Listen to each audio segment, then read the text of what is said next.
러시아가 결국 폴란드 국경을 넘었다는 소식이 전해지자 유럽 전체가 충격에 휩싸였습니다. 단순한 군사적 위협이 아니라 실제로 나토의 심장을 향해 무력 시위를 벌인 것이며 그 과정에서 한국의 FA-50 전투기가 러시아 전투기를 처음으로 격추했다는 사실은 세계를 뒤흔드는 사건이 되었습니다. 지금까지 FA-50은 주로 경공격기와 훈련기로 알려져 있었지만 이번 교전에서 러시아 전투기를 실전에서 무너뜨린 순간 한국산 무기의 위상은 완전히 다른 차원으로 올라섰습니다. 유럽 언론들은 이를 두고 한국의 무기 체계가 나토의 허점을 메운 결정적 순간이라고 표현했습니다. 사건의 발단은 러시아와 벨라루스가 준비한 자파드 2025 훈련이었습니다. 이 훈련은 단순한 방어 시뮬레이션이 아니라 유럽 침공을 가정한 공격적 성격을 띠고 있었고 폴란드 국경을 향한 전술적 시나리오까지 포함되어 있었습니다. 특히 러시아는 이번 훈련에서 이스칸데르 단거리 탄도미사일을 실사격하거나 모의 발사함으로써 전술적 위협을 과시했습니다. 이스칸데르는 마하 10에 달하는 속도와 다탄두를 탑재할 수 있는 능력으로 잘 알려져 있으며 방공체계가 대응하기 극도로 까다로운 무기입니다. 폴란드와 나토는 이를 두고 사실 상유럽 전면전 리허설이라고 규정하며 강하게 반발했습니다. 그러나 러시아는 단순히 훈련에서 끝나지 않았습니다. 실제로 샤헤드 136자폭 드론을 개조한 무인기들을 대거 침투시켜 폴란드 영공을 노골적으로 침범했습니다. 레이더망을 피해 저고도로 숲과 지형을 타고 들어온 드론은 무려 120km 이상을 날아와 폴란드 방공망의 허점을 드러냈습니다. 레이더는 한참이 지나서야 경고음을 울렸고 그 순간 이미 하늘은 뚫린 상태였습니다. 이는 단순한 항법 오류가 아니라 러시아가 의도적으로 나토의 방어 능력을 시험한 것이었고 유럽 전체가 경악했습니다. 폴란드는 즉각 대규모 군사훈련 아이언 디펜더를 개시하며 대응했습니다.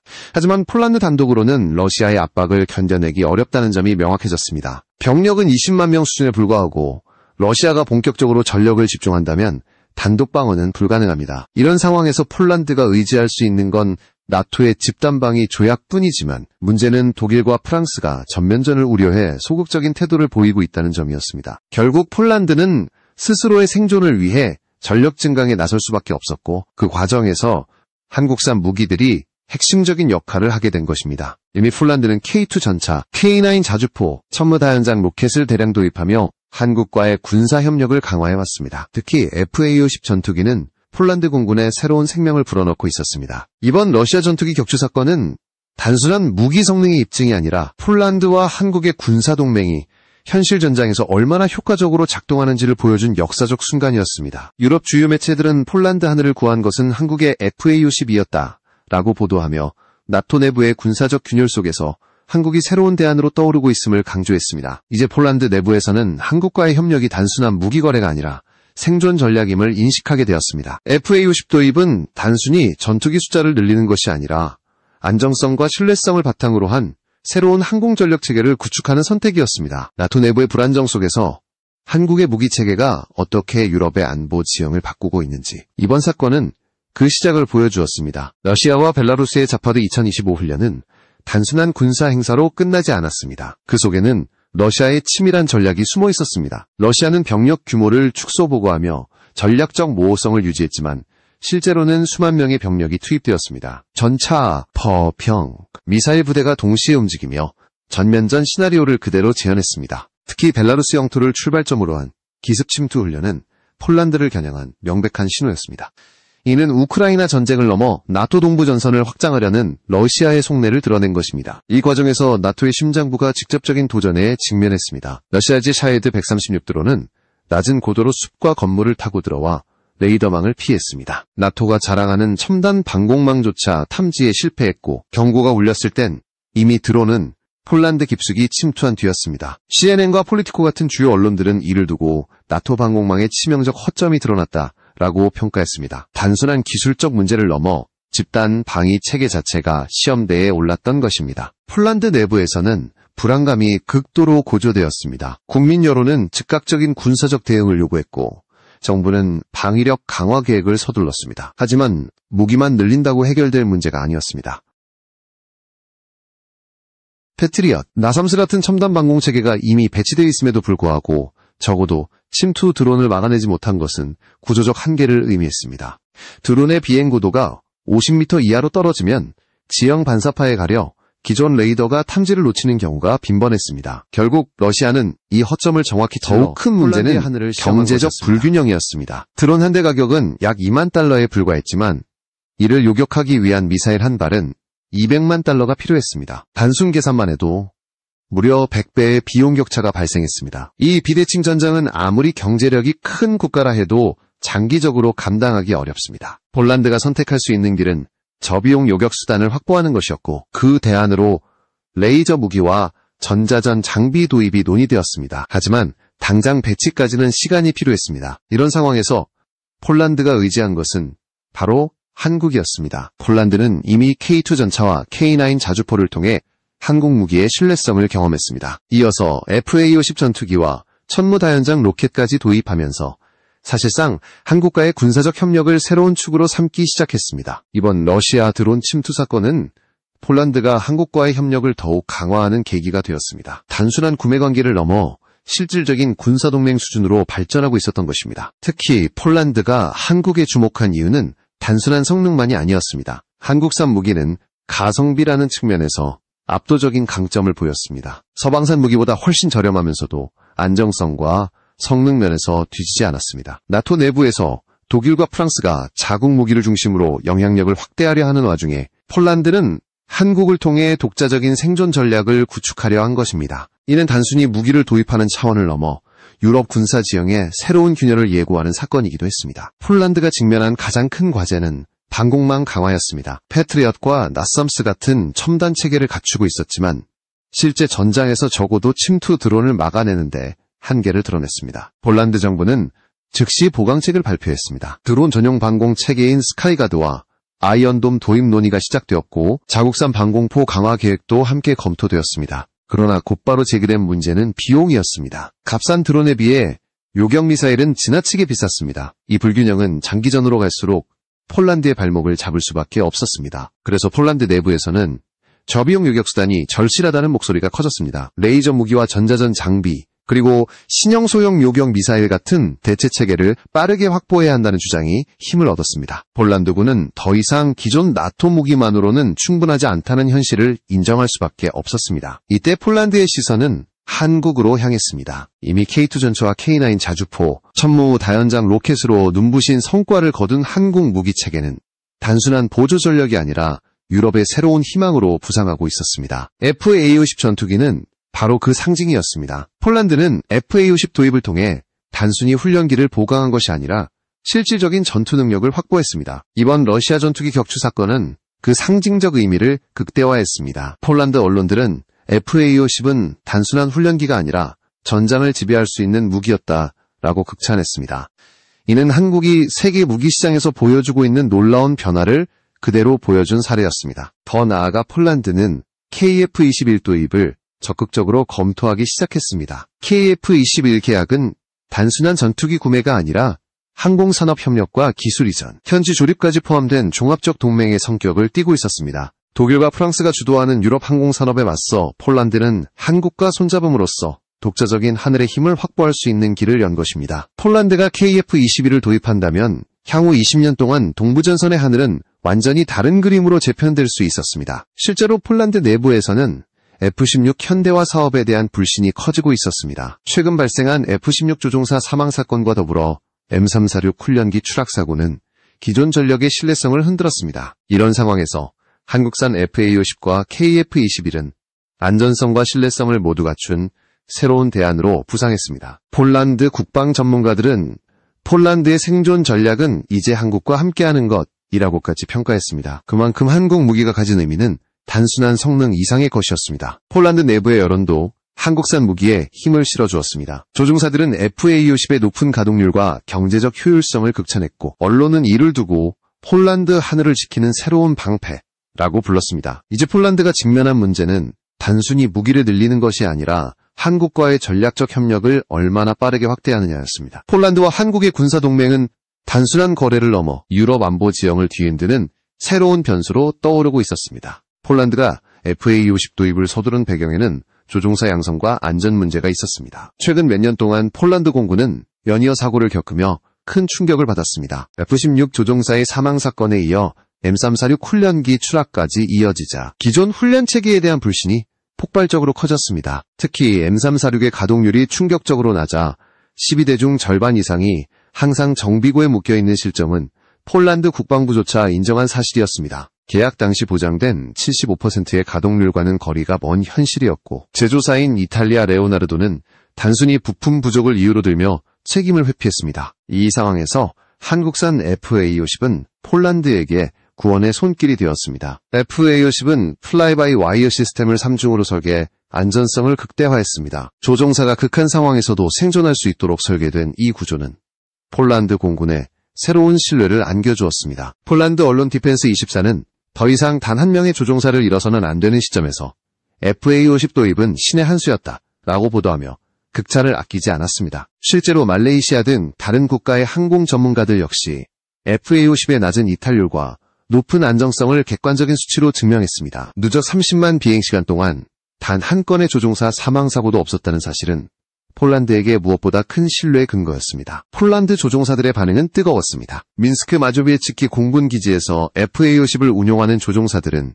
이제야 마음 놓고 훈련할 수 있게 됐다 라며 만족감을 드러냈습니다. 높은 가동률 덕분에 하루에도 여러 차례 집중 훈련이 가능해졌고 이는 조만간 폴란드 최초의 FA-50 교관 조종사 배출로 이어질 전망이었습니다. 이르네우스 노박 공군 참모총장 역시 FA-50의 경제적 효율성을 직접 경험했다며 구체적인 수치를 공개했습니다. 그는 1시간의 훈련 임무 동안 FA-50은 1.5톤의 연료만 사용했지만 같은 임무를 F-16으로 수행하면 3.5톤이 필요하다라고 밝혔습니다. 이는 단순히 연료 절감 차원을 넘어 훈련 효율성을 6배 이상 높여주는 결과였습니다. 더구나 FA-50은 복자형 구조 덕분에 한 번의 비행으로 2명의 조종사를 동시에 훈련시킬 수 있었습니다. 이 효과는 단순 계산만 해도 F-16 대비 압도적인 훈련 효율성을 제공하는 것이었습니다. 폴란드 내부에서는 이미 계약된 36대의 FA-50 인도가 하루라도 빨리 이루어져야 한다는 요구가 거세게 터져나왔습니다. 카이는 이에 맞춰 경남 사천에 새롭게 건설된 최첨단 생산 라인에서